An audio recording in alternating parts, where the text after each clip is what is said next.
കാസ്ട്രാറഗിസ് കൊട്ടാരത്തിലെ ഗോപുരമുറിയിൽ തനിച്ചായപ്പോൾ മിസ്റ്റർ കാസ്വാൾ വാതിലുകൾ ഭദ്രമായിട്ടാണോ അടച്ചിരിക്കുന്നതെന്ന് പല പ്രാവശ്യം നോക്കി ഉറപ്പുവരുത്തി. താക്കോൽ ദ്വാരത്തിലൂടെ ആരും ഒളിഞ്ഞു നോക്കുന്നില്ലെന്ന് ഉറപ്പുവരുത്തുന്നതിനായി ഒരു തുവാല കൊണ്ട് താക്കോൽ ദ്വാരം അടച്ചുവെച്ചു. പിന്നീട് അയാൾ ആ മുറിയുടെ ജനാലകൾ ഭദ്രമായി അടച്ചുപൂട്ടുകയും പ്രധാനപ്പെട്ട കെട്ടിടത്തിൽ നിന്നും ആരുടെയും കണ്ണുകൾ അങ്ങോട്ടേക്ക് എത്തുന്നില്ലെന്ന് ഉറപ്പാക്കുകയും ചെയ്തു. തുടർന്ന് ഒരു ഭൂതക്കണ്ണാടിയുടെ സഹായത്തോടെ ആ ഇരുമ്പ് പെട്ടി സൂക്ഷ്മമായി പരിശോധിക്കാൻ തുടങ്ങി. ഒരു കാര്യം അയാൾക്ക് ബോധ്യമായത് ആ പെട്ടി ഇതുവരെയും ആരും തുറന്നു പരിശോധിച്ചിട്ടില്ല എന്ന സത്യമാണ്. പെട്ടി വളരെ ഭദ്രമായിട്ട് തന്നെയാണ് ബന്ധിച്ചിരിക്കുന്നത്. അതിന് പൂട്ടുകളില്ല എന്നതും സത്യമാണ്. ആർക്കും അത്ര പെട്ടെന്ന് അത് തുറക്കാൻ സാധ്യമല്ല. പെട്ടിയുടെ നേരെ എതിർദിശയിൽ വന്നു നിന്നുകൊണ്ട് കുറച്ചുനേരം അതിലേക്ക് തന്നെ അയാൾ സൂക്ഷിച്ചു നോക്കി. പുറത്ത് സായം സന്ധ്യയുടെ നരവീണ നിഴലുകൾ കൂടുതൽ ഇരുണ്ടുവരാൻ തുടങ്ങിയപ്പോൾ കാസ്വാൾ ആ മുറി അടച്ചുപൂട്ടി താക്കോൽ സുരക്ഷിതമായി തൻ്റെ കയ്യിൽ തന്നെ വെച്ചിട്ട് കിടപ്പുമുറിയിലേക്ക് പോയി. തൊട്ടടുത്ത ദിവസം പ്രഭാതത്തിന് ശേഷം അയാൾ വീണ്ടും ഗോപുരമുറിയിലേക്ക് തന്നെ തിരിച്ചെത്തി. അയാൾ ആ പെട്ടി സസൂക്ഷ്മം വീണ്ടും നിരീക്ഷിക്കാൻ തുടങ്ങി. അന്നേ ദിവസം സന്ധ്യാനേരം വരെയും ഈ നിരീക്ഷണം തുടർന്നെങ്കിലും അയാൾ ആകെ നിരാശനായിരുന്നു. എവിടെ തുടങ്ങണമെന്ന് യാതൊരു നിശ്ചയവുമില്ലാതെ അയാൾ ഇരുട്ടിൽ തപ്പുകയാണ്. നിരാശാജനകമായ ഒരു പകൽ കൂടി കടന്നു പോകുന്നത് അറിഞ്ഞപ്പോൾ അയാളുടെ നാഡീഞരമ്പുകൾക്ക് ചൂടുപിടിച്ചു. തലച്ചോറിൽ എന്തെല്ലാമോ പ്രകമ്പനങ്ങൾ സംഭവിച്ചു. ശരീരമാകെ തളർന്നു പോകുന്നത് പോലുള്ള ഒരവസ്ഥയിലായിരുന്നു മിസ്റ്റർ കാസ്വാൾ. സൂര്യൻ പടിഞ്ഞാറ് ചക്രവാളത്തിലേക്ക് താഴുന്നതുവരെ അയാൾ നിരാശയോടെ ആ മുറിയിൽ തന്നെ ഇരുന്നു. തനിക്ക് മാത്രമായി ഈ പെട്ടി തുറക്കാനാവില്ലെന്ന് അയാൾക്ക് ബോധ്യമായി. കൊട്ടാരം കാര്യസ്ഥനെ വിളിച്ച് 2 ഭൃത്യന്മാരെ ഉടനെ ഗോപുരമുറിയിലേക്ക് അയക്കാൻ നിർദ്ദേശിച്ചു. ഭൃത്യന്മാർ എത്തിയപ്പോൾ ആ പെട്ടിയെടുത്ത് തൻ്റെ കിടപ്പുമുറിയിലേക്ക് കൊണ്ടുപോകാൻ ആവശ്യപ്പെട്ടു. അന്ന് രാത്രി മുഴുവനും ഭക്ഷണപാനീയങ്ങൾ ഉപേക്ഷിച്ച് അയാൾ ആ പെട്ടിക്ക് മുന്നിൽ കാവലിരുന്നു. ജിജ്ഞാസയും ഉത്കണ്ഠയും എല്ലാം കൂടി ഇഴുകിച്ചേർന്ന് വിചിത്രമായ ഒരു മാനസികാവസ്ഥയിലേക്ക് കാസ്വാൾ എത്തിച്ചേർന്നു. രാത്രിയുടെ 2ാം യാമം പിന്നിട്ടപ്പോഴേക്കും അയാളുടെ ഉന്മാദാവസ്ഥ അതിൻ്റെ പരമകാഷ്ഠയിലേക്ക് എത്തിച്ചേർന്നു. വിചിത്രവും അസംഭാവ്യവുമായ ചിന്തകളാൽ അയാളുടെ ബോധമണ്ഡലം തകിടം മറിയുകയായിരുന്നു. ഭ്രാന്തമായ ചിന്തകളാൽ അയാളുടെ ശരീരം വിറകൊണ്ടു. എന്താണ് സംഭവിക്കുന്നതെന്ന് പോലും അയാൾക്ക് നിശ്ചയമില്ലാത്ത ഒരവസ്ഥയിലേക്ക് ശരീരവും തലച്ചോറുമെല്ലാം അയാളെ വലിച്ചുകൊണ്ടുപോയി. തകർന്നതും താളം തെറ്റിയതുമായ മനസ്സുമായി ഒരിക്കലും തനിക്കൊറ്റയ്ക്ക് തുറക്കാൻ കഴിയാത്ത ആ പെട്ടിയെക്കുറിച്ചുള്ള ചിന്തകളുമായി അയാൾ തൻ്റെ കിടക്കയിൽ അഭയം തേടി. ക്രമേണ ഇരുളും നിശബ്ദതയും ഒന്നായി അയാളെ വരിഞ്ഞു മുറുക്കാൻ തുടങ്ങി. കിടക്കയിൽ കുറേ നേരം നീണ്ടു നിവർന്നു കിടന്നു കഴിഞ്ഞപ്പോഴേക്കും ബോധമനസ്സ് പതുക്കെ അയാളുടെ ശരീരത്തെ നിയന്ത്രിക്കാൻ തുടങ്ങി. ഓർമ്മകൾ തിരിച്ചെത്തുകയും അയാൾ സാധാരണ അവസ്ഥയിലേക്ക് മടങ്ങി വരികയും ചെയ്തു. ദുസ്വപ്നങ്ങളും അസംഭാവ്യമായ ചിന്തകളും അയാളിൽ നിന്നും ഓടിയൊളിച്ചു. ഇപ്പോൾ അയാൾ ചിന്തിക്കുന്നത് ഒരു സാധാരണ മനുഷ്യനെ പോലെ തന്നെയാണ്. എന്നാൽ പണ്ടെങ്ങോ സംഭവിച്ചതും ഭാഗികമായോ പൂർണ്ണമായോ ബോധമണ്ഡലത്തിൽ സജീവമായിരുന്നതുമായ പഴയകാല ചിന്തകളും സംഭാഷണങ്ങളുമാണ് ഇപ്പോൾ അയാളുടെ തലച്ചോറിലൂടെ മിന്നിമറയുന്നത്. തൊട്ടടുത്ത കാലത്തായി തൻ്റെ തലച്ചോറിനെ പ്രകമ്പനം കൊള്ളിച്ച ആ ഭീമാകാര പക്ഷികളുടെ ചിറകടി ശബ്ദങ്ങൾ ഇപ്പോൾ അയാൾക്ക് വ്യക്തമായും കേൾക്കാനാകുന്നുണ്ട്. വ്യക്തതയില്ലാത്തതും ഭാവനയാൽ നിറം പിടിപ്പിച്ചതുമായ അത്തരം ചിന്തകളുടെ തള്ളിക്കയറ്റം കാസ്വാളിൻ്റെ മനസ്സിനെ സന്തോഷിപ്പിക്കാൻ മാത്രം സമ്പന്നമായിരുന്നു. എങ്കിലും തൻ്റെ ഭാവനാത്മകമായ ഇത്തരം ചിന്തകളുടെ സാങ്കത്യം എന്താണെന്ന അസ്വസ്ഥതയും അയാളെ നിഴലിച്ചിരുന്നു. തൻ്റെ അസംഭാവ്യമായ ചിന്തകളുടെ പരിണിതഫലമായിട്ടെങ്കിലും ദുരൂഹത നിറഞ്ഞ ആ പെട്ടി തുറക്കാൻ കഴിയുമെന്ന് അയാൾ ആത്മാർത്ഥമായും വിശ്വസിച്ചിരുന്നു. പൂർണ്ണമായും നിയന്ത്രണ വിധേയമായ ഒരു മാനസികാവസ്ഥയിലേക്ക് തിരിച്ചെത്തിയതിനാൽ മിസ്റ്റർ കാസ്വാളിനെ ഉറക്കം പെട്ടെന്ന് തന്നെ അതിൽ ആളിച്ചു തുടങ്ങി. അയാൾ ശാന്തമായി ഗാഢനിദ്രയിലായി.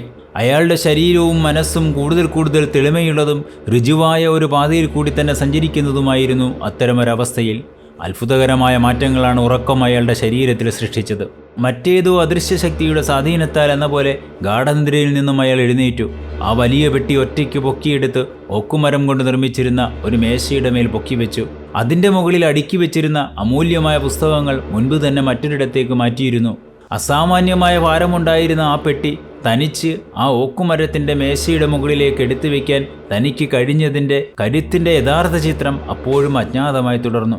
എങ്കിലും അത്തരമൊരു അജ്ഞാത ശക്തി തന്നിൽ അന്തർലീനമായിരിക്കുന്നുവെന്ന് അയാൾ തിരിച്ചറിയുകയായിരുന്നു. ആ തിരിച്ചറിവ് അയാളെ ഊർജ്ജസ്വലനാക്കി.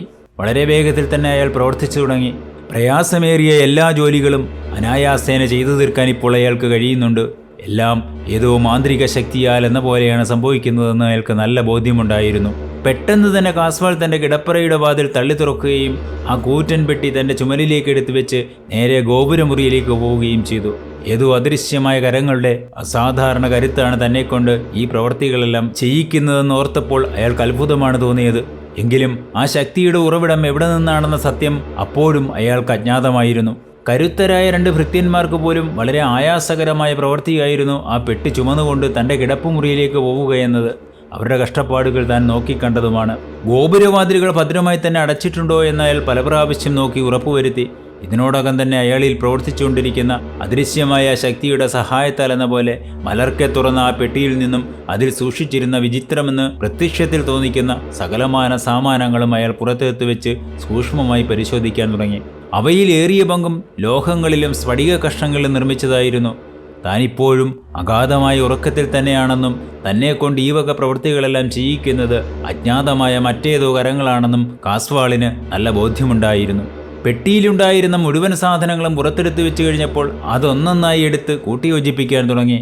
തീർത്തും പരിചിതമായ സാധനങ്ങളാണ് തൻ്റെ മുന്നിലിരിക്കുന്നതെന്നും നിരന്തരം ചെയ്ത് ശീലിച്ചിട്ടുള്ള ഒരു ജോലിയിലാണ് താനിപ്പോൾ മുഴുകിയിരിക്കുന്നതെന്നുമുള്ള അവസ്ഥയിൽ ഏറ്റവും വേഗതയോടെ തന്നെ അയാളുടെ കൈകൾ ചലിക്കുകയാണ്.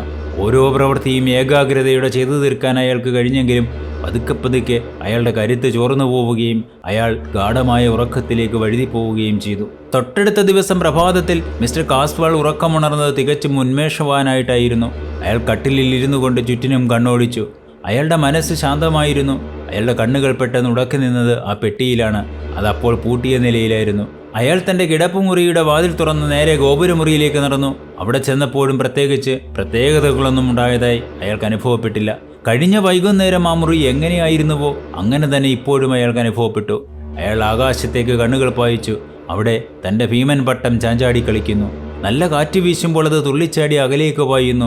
കാറ്റിൻ്റെ ശക്തി കുറയുമ്പോൾ വീണ്ടും തലയ്ക്ക് മുകളിലേക്ക് തന്നെ തിരിച്ചെത്തുന്നു. ഗോപുരത്തിന് മുകളിലേക്ക് കടക്കുന്നതിനുള്ള ചെറിയ ഗേറ്റ് തുറന്ന് അയാൾ പട്ടത്തെ നിയന്ത്രിക്കുന്നതിനായി സ്ഥാപിച്ചിട്ടുള്ള ചക്രത്തിന് സമീപത്തെത്തി. അതിന് ചക്രങ്ങൾ പരിശോധിച്ചു. എല്ലാം ക്രമപ്രകാരം തന്നെ പ്രവർത്തിക്കുന്നുണ്ട്. ചക്രവുമായി ബന്ധിച്ചിരിക്കുന്ന ചരട് പട്ടത്തെ ഊക്കോടെ പിടിച്ചു നിർത്തുന്നുണ്ട്. അയാൾ ആ ചരടിലൂടെ അല്പനേരം കൈ ഓടിച്ചു. പ്രഭാതത്തെ പുളകം കൊള്ളിക്കുന്ന തണുത്ത ഇളം കാറ്റ് തഴുകി കടന്നു പോയപ്പോൾ അയാൾ ആനന്ദത്താൽ തുള്ളിച്ചാടുന്ന അവസ്ഥയിലായിരുന്നു.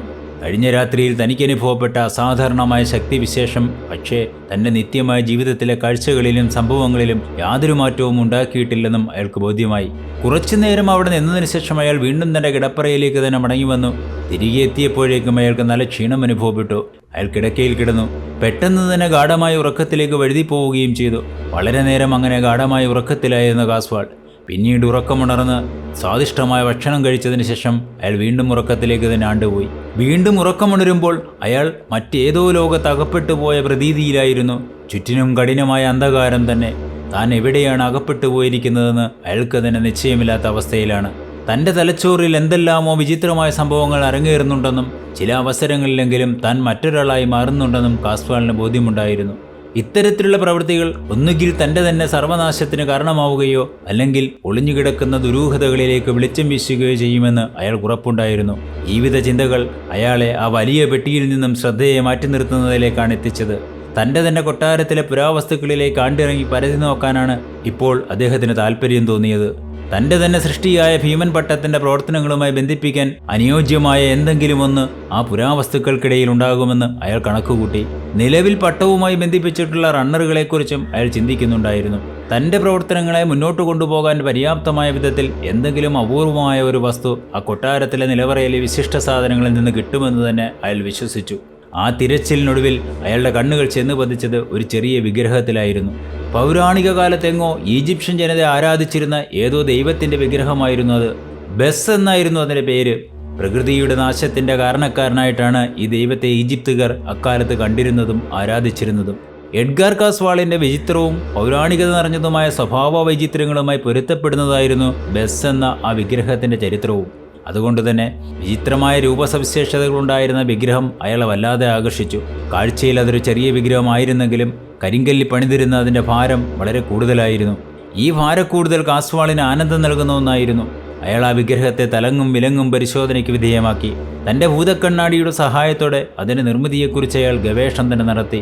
ഒരു ഒറ്റക്കൽ പ്രതിമയാണെന്നും അത്യപൂർവമായിട്ടുള്ള ഒരു ഉരുളൻ കല്ലിലാണ് ആ ദൈവത്തെ കൊത്തിയെടുത്തിരിക്കുന്നതെന്നും ആ നിരീക്ഷണങ്ങളുടെ അനന്തരം അയാൾ എത്തിച്ചേർന്നു. കാരണം അയാൾ മുമ്പ് വായിച്ചിട്ടുള്ള ഏതോ പുരാരേഖ ലിഖിതങ്ങളിൽ ഇത്തരത്തിൽ ഭാരം കൂടിയ ഒറ്റക്കല്ലിൽ തീർത്ത വിഗ്രഹങ്ങളെക്കുറിച്ച് പരാമർശിച്ചിട്ടുള്ളത് ഇപ്പോൾ അയാൾ ഓർത്തെടുത്തു. ആ ഗ്രന്ഥത്തെക്കുറിച്ചും അയാൾക്ക് ഓർമ്മയുണ്ടായിരുന്നു. സർ തോമസ് ബ്രൗൺ 7-ാം നൂറ്റാണ്ടിൽ എഴുതിയ ജനകീയ തെറ്റുകൾ എന്ന ഗ്രന്ഥത്തിലാണ് ഇക്കാര്യം രേഖപ്പെടുത്തിയിരിക്കുന്നത്. അയാൾ ഉടൻ തന്നെ തന്റെ സ്വകാര്യ ഗ്രന്ഥശേഖരത്തിൽ നിന്നും പ്രസ്തുത പുസ്തകം തപ്പിയെടുത്ത് ഇക്കാര്യങ്ങൾ പരാമർശിക്കുന്ന ഭാഗം ഉറക്കെ വായിച്ചു. പുരാവസ്തു ഗവേഷകനും നമ്മുടെ സുഹൃത്തുമായ മിസ്റ്റർ ഗ്രേവിസിന്റെ നിരീക്ഷണങ്ങളിൽ നിന്നും നമുക്ക് മനസ്സിലാക്കാനാവുന്നത് എന്താണെന്ന് വെച്ചാൽ, അപൂർവമായി മാത്രം പ്രകൃതിയിൽ കണ്ടുവരുന്ന ഒരുതരം ഉരുളൻ കല്ലുകളിൽ നിന്നും കൊത്തിയെടുത്ത ഒരു ദൈവവിഗ്രഹം ഈജിപ്തിലെ മമ്മികളുടെ അവശിഷ്ടങ്ങൾക്കിടയിൽ നിന്നും കണ്ടെത്തുകയുണ്ടായി എന്ന സത്യമാണ്.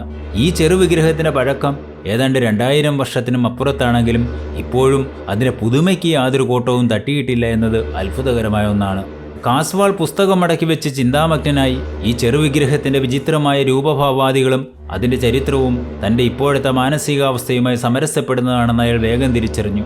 അത്തരമൊരു തിരിച്ചറിവ് അയാളെ അമ്പരപ്പിച്ചു എന്ന് മാത്രവുമല്ല, ആദ്യ നോട്ടത്തിൽ തന്നെ ആ വിഗ്രഹം അയാളെ വല്ലാതെ ആകർഷിക്കുകയും ചെയ്തിരുന്നു. പെട്ടെന്ന് തന്നെ അയാൾ മരക്കഷ്ണങ്ങൾ ഉപയോഗിച്ച് ഒരു റണ്ണർ കൂടി തയ്യാറാക്കി.